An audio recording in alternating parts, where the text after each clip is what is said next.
Now we move on to the second end restraint condition, which is fixed pin.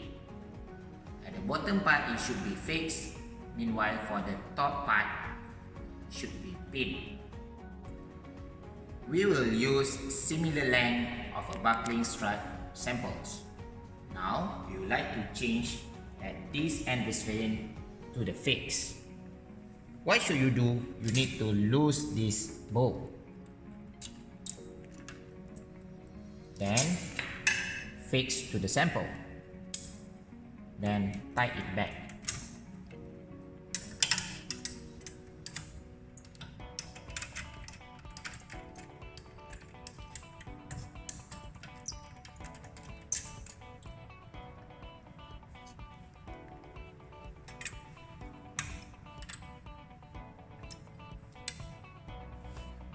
So now it becomes a fix.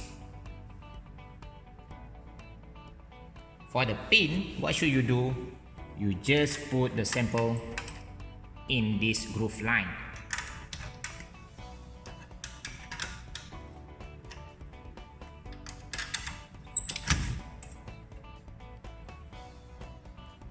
Then you need to tie the bolt.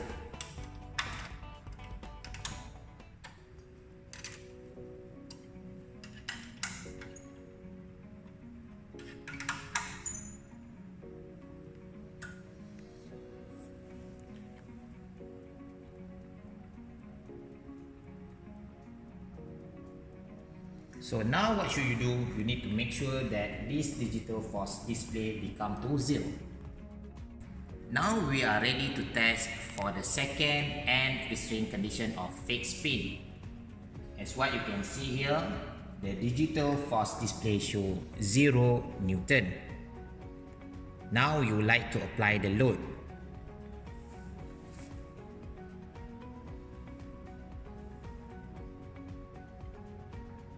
As what you can see here, the force it is increasing. Then the force stopped at 58 Newton. If you can see here, I am giving extra load.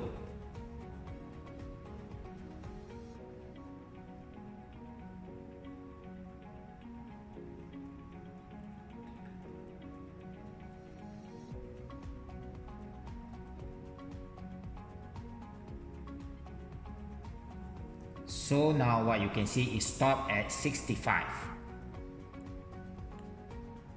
So this is the maximum critical buckling load can be applied to this strut.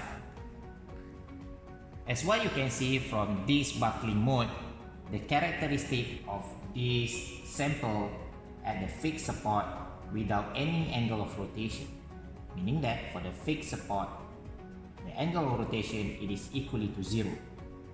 It is different to the pin support where you may see the angle of rotation. Now we move on to the last end restraint condition, which is fix. As what you can see here, we try to remain at the bottom part of the end restraint as a fix. Meanwhile, we need to modify at this area so that it becomes a fix. In order to do that, we just apply a single bolt inside here.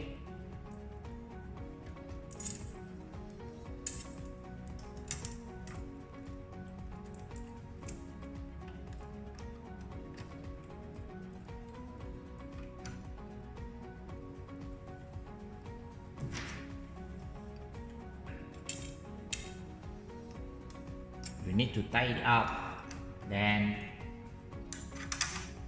tie all the bolts.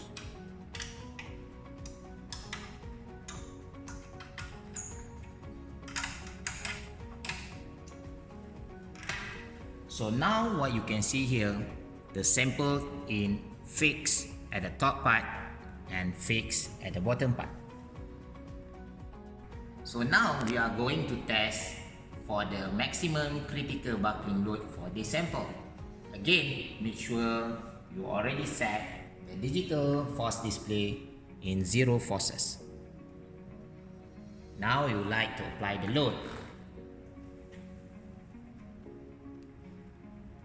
As what you can see when I apply the load, it is increasing here. You need to keep applying the load until you may see the force remain firm.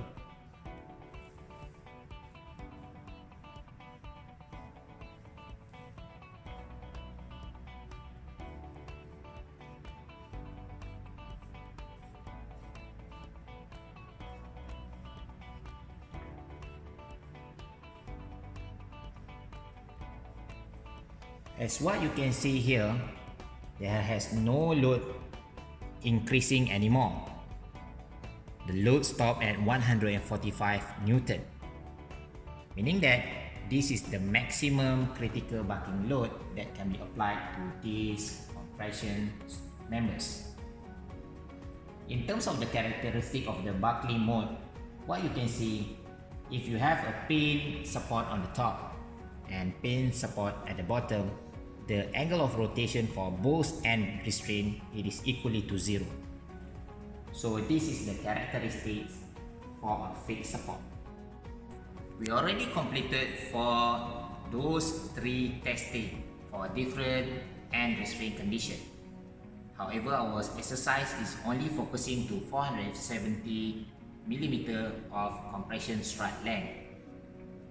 You need to continue for the rest length of this compression member.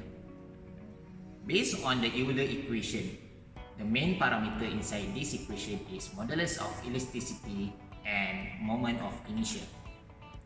For this rectangular section, we know that for the moment of inertia, it is equally to BH cubed over 12. What should we do? We need to measure using the vernier caliper for the thickness as well as for the width. Once you measure it, then you can determine what is the moment of inertia for this cross section. That's all for this testing. Now we move on to the last testing, tensile test.